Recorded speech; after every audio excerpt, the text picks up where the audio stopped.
nagdamgo siya sa usa ka dako nga larawan. Mabasa nato ni Sumilanon sa Daniel kapitulo 2. Ang dako nga kahiginharian sa Babilonia mga kaigalaan adunahan ug mauswagon ug gimanduan na minanduan sa usa ka hari kan sa ngalan mao si King Nabucodonosor.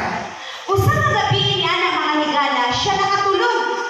Samtang si King Nabucodonosor natulog mga higala, siya adunay damgo. Ang iyang damgo adunay usa ka multi-metal nga larawan nga dagway sa usa ka tawo mga higala. Ang damgo nakapakurat sa maong hari mao nga nahimata siya. Ug sa diha dayon gusto niya nga maibad-an ang kahulugan sa iyang talagsaon nga damgo.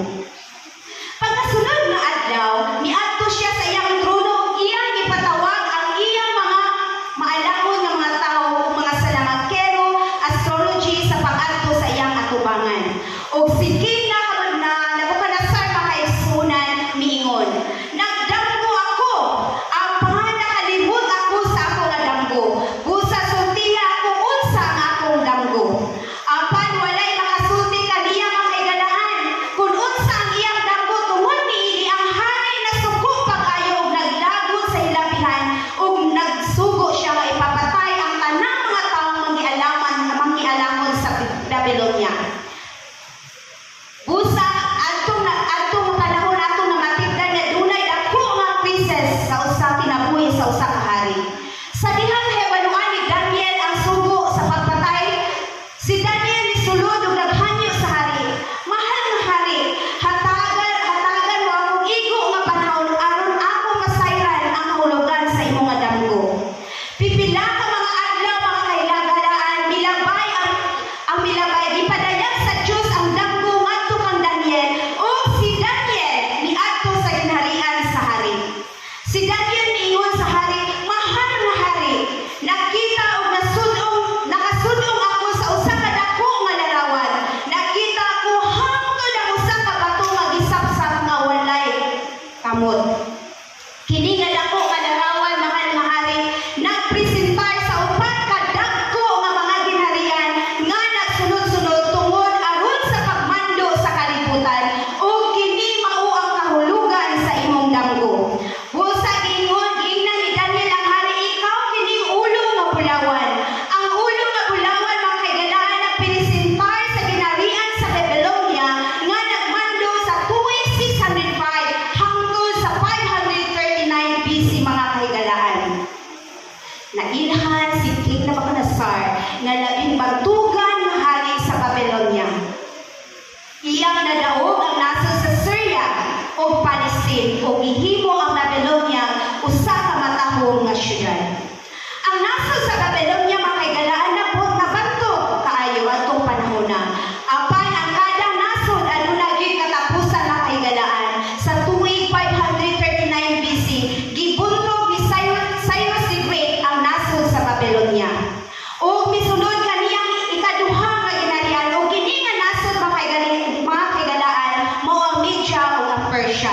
Kini nga nasod mitindog sunod-sunod sa Babilonia, kini nga mga nasod naglamanuhay o kini nailhan nga Medo-Persia. Kini nagmando gikan sa tuig 539 hangtod sa 300 BC mga kaigalaan. Apan ang tuig 331 BC adunay hari nga maoy nakapabantog niini nga ginharian, kini mao si Alexander the Great mga kaigalaan. Ang propesiya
actual nga yugto sa panahon nga diha si Kristo nagpuyo sa yuta.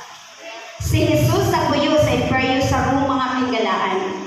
Niining panahon na o niining tumura si Jesus ilansang sa Kalbaryo sa krus. Adunay mga sundalo nga mga Romano mga kahigalaan. Naglansang kaniya, nagsugal sa iyang mga pisti. Apan ang nasod sa Rome mga kahigalaan, wala usab mulungtad hangtod sa hangtod. Human sa pagkahulog sa imperyo sa Rome mga higala, ang ginharian gibahin-bahin ug ingon nga usa ka bahin sa tudlo sa tiil nga puthaw man ug ang usa ka bahin mao yutang kolonon ug mao ang ginharian nga lig-on ug ang isa ka bahin gabog nga bahin mga kahigalaan. Dayon na dunay dako nga bato nga miguba sa larawan ug mipuno sa kalibutan mga kahigalaan. Ang Biblia nag-ingon, sila musagol sa ilang kaugalingon uban sa kaliwatan sa katawhan, apan sila dili makatapos sa usag-usag sama sa puthaw o dili musagol sa yutang kolonon. Daghang mga leader sa Europe mga higala, misulay sa paghiusa sa Europe, apan sila napakyas. Kung unsay gisulti sa Dios, wala gyud makausab ni ana igsuon. Usa ka kay bulungan nga panghitabo, gitagna na sa Dios ang pagbangon o pagapukan sa nasod nga adunay 100% nga katugma gikan sa adlaw ni Daniel hangtod sa atong kapanahunan.